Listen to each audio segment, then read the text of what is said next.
अगली खबर झांसी से डीसीएम और कार की टक्कर हो गई। भिड़ंत के बाद दोनों गाड़ियों में आग लग गई और कार सवार 4 लोगों को जिंदा जलकर 4 लोगों की मौत हो गई। हादसे में घायल 2 युवकों की हालत गंभीर बताई जा रही है। अस्पताल में भर्ती करवा दिया गया है। बाराती कार को झांसी लेकर आ रहे थे और बड़ागांव थाना क्षेत्र के पारीछा पावर प्लांट के पास का ये मामला बताया गया, जहां पर अब 2 लोगों की हालत बेहद गंभीर है।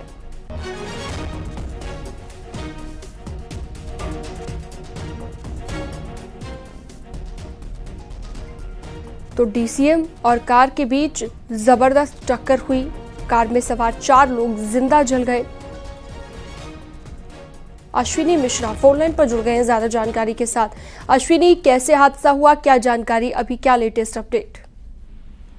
देखिए, यह हादसा देर रात हुआ है जब एरस थाना क्षेत्र के बिलाटी गांव से एक बारात झांसी आ रही थी और पारीछा गांव में सपार गांव जानी थी। बड़ा गांव के पास नेशनल हाईवे पर डीसीएम और कार की आमने सामने की टक्कर हुई है और इसके बाद दोनों ही गाड़ी में आग लग गई थी। कार में 6 लोग सवार थे, जिसमें 4 लोग की जिंदा जलकर मौत हो गई है। वहीं 2 लोगों को बचा लिया गया है। बताया जा रहा है कि दूल्हा, उसका भाई और उसके 2 भतीजे एक भतीजे और ड्राइवर की मौत हुई है। तेज रफ्तार के चलते कार और डीसीएम की आमने सामने की टक्कर हुई थी, जिसके बाद पहले कार में आग लगी और इसके बाद डीसीएम में आग लगी। डीसीएम कार पर चढ़ भी गया था, जिसके चलते ये बड़ा हादसा सामने आया है। नेशनल हाईवे पर जाम लग गया था। रात में ही सभी लोगों को मौके पर पहुंची पुलिस ने 2 लोगों को बचाया है। तो फिलहाल एक दर्दनाक हादसे में 4 लोगों की जिंदा मौत हुई है। वहीं 2 जो बाराती थे वो गंभीर रूप से घायल हुए, जिनको शीशा काट कर पुलिस ने बाहर निकाला कार से और अब इनका इलाज चल रहा है। तो कुल मिलाकर के तेज रफ्तार के चलते बड़ा हादसा सामने आया है और 4 लोगों की जिंदा मौत हो गई है। जी ठीक है, बहुत शुक्रिया अश्विनी तमाम जानकारी विस्तार से देने के लिए।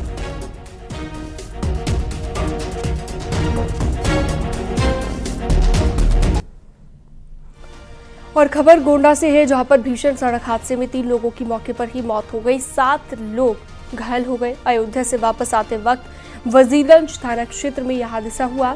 ये लोग बच्चे का मुंडन कराकर अयोध्या से वापस लौट रहे थे और तभी इनकी स्कॉर्पियो की टक्कर की वजह से जोरदार हादसा हो गया। ट्रक के साथ जोरदार टक्कर हुई स्कॉर्पियो की और स्कॉर्पियो के परखच्चे उड़ गए। सड़क पर जाम लग गया। हादसे की सूचना के बाद पुलिस मौके पर पहुंची और घायलों को जिला अस्पताल भेजा गया।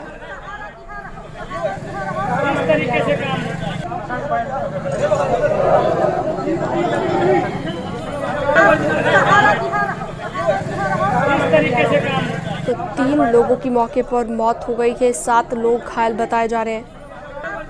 अयोध्या गोंडा रोड पर यह हादसा हुआ।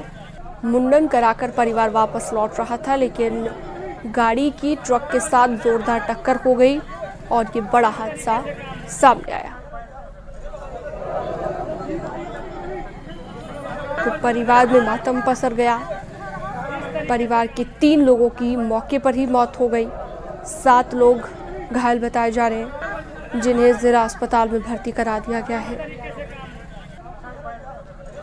और हादसे के बाद की तस्वीरें भी न्यूज़ 18 लगातार आपको दिखा रहा है। बड़ा हादसा, भीषण हादसा। लोगों को बचाने की कोशिश की गई, लेकिन 3 लोगों ने मौके पर ही दम तोड़ दिया। बाकी लोगों को अस्पताल में भर्ती करा दिया गया है, जहां पर उनका इलाज जारी है।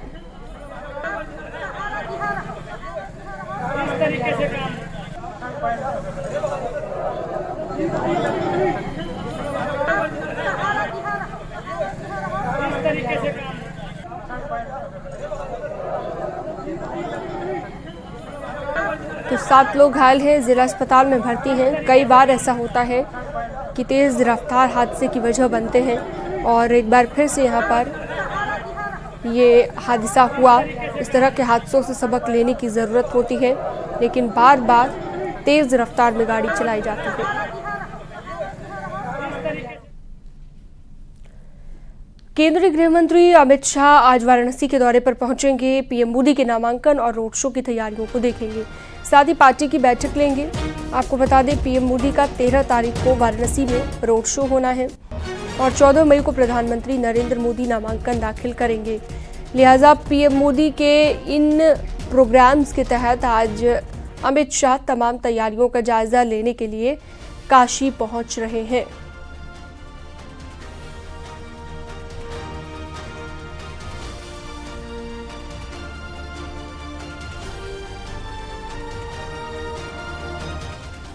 मुख्यमंत्री योगी आदित्यनाथ की कन्नौज, कानपुर और उन्नाव में जनसभा है। बिहार की बेगूसराय सीट पर भी प्रचार करेंगे और प्रत्याशी गिरिराज सिंह के लिए जनसभा करेंगे। वाराणसी में पीएम मोदी के नामांकन दौरे से पहले तैयारियों की समीक्षा करेंगे। पीएम के केंद्रीय चुनाव कार्यालय जाकर रोड शो और नामांकन की तैयारियों की भी समीक्षा करेंगे। रोड शो रूट का भी यहां पर निरीक्षण कर सकते हैं। विश्वनाथ मंदिर में दर्शन पूजन के बाद रात में 8 बजे काशी से रवाना होंगे। तो आज मुख्यमंत्री योगी आदित्यनाथ की उन्नाव में भी जनसभा है। रामलीला मैदान में होने वाली जनसभा को लेकर तैयारी पूरी की जा चुकी है। बीजेपी प्रत्याशी साक्षी महाराज के समर्थन में मुख्यमंत्री योगी आदित्यनाथ जनसभा को संबोधित करेंगे और जनता से बीजेपी के पक्ष में वोट करने की अपील करेंगे। दोपहर 1 बजे मुख्यमंत्री योगी की जनसभा होनी है।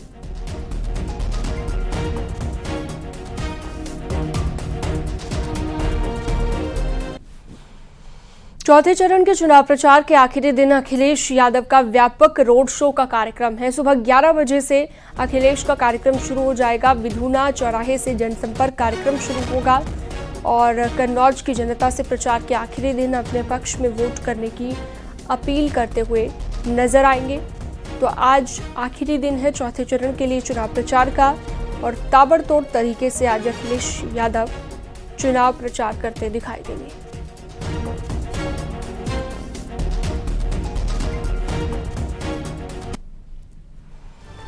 लोकसभा चुनाव के चौथे चरण में 13 सीटों के लिए 13 मई को मतदान होगा। इन लोकसभा क्षेत्रों में आज शाम को 6 बजे से चुनाव प्रचार थम जाएगा। लोकसभा चुनाव 2024 के चौथे चरण में उत्तर प्रदेश, बिहार, मध्य प्रदेश समेत 10 राज्यों की 96 सीटों पर 13 मई को चुनाव होना है। उत्तर प्रदेश की बात करें तो शाहजहांपुर, फेरी, दौरा, सीतापुर, हरदोई, मिश्रिख, उन्नाव, फर्रुखाबाद, इटावा, कन्नौज, कानपुर, अकबरपुर और बहराइच में मतदान होगा।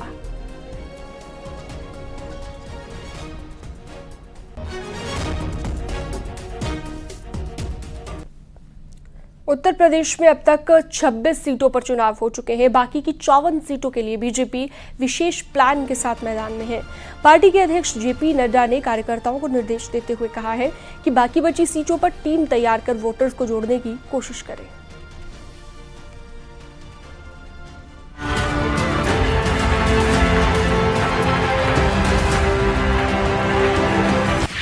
उत्तर प्रदेश में बीजेपी के पास क्लीन स्वीप का टारगेट है। 80 में 80 सीट जीतने का लक्ष्य है और इस लक्ष्य को हासिल करने के लिए बीजेपी कोई कसर नहीं छोड़ रही। चाहे सीएम योगी की ताबड़तोड़ रैली हो, अमित शाह और जेपी नड्डा की चुनावी जनसभाएं या फिर पीएम मोदी का रोड शो।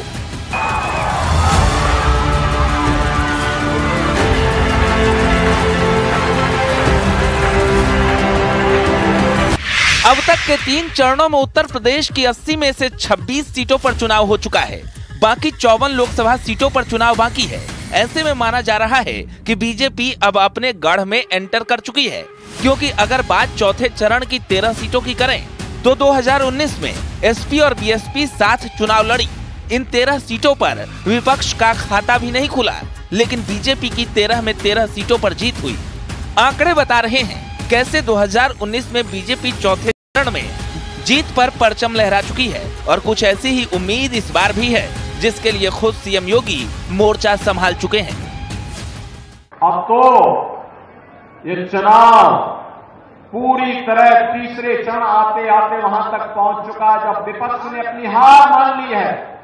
कांग्रेस, सपा, बसपा सबने अपनी हार एक प्रकार की स्वीकार कर ली है और अब वे भगवान राम के ऊपर ही टिप्पणी करने लग गए। कोई कहता राम मंदिर बेकार बना, कोई कहता है कि भारत को राम मंदिर से क्या लाभ हुआ। कांग्रेस के वक्तव्य है, समाजवादी पार्टी का वक्तव्य है कि राम मंदिर बेकार बना। अरे आतंकवादियों की पैरवी करने वालों, तुम्हें तो राम मंदिर बुरा ही लगेगा। और गरीब लोग इस भारत में गरीबी रेखा से बाहर आ गए।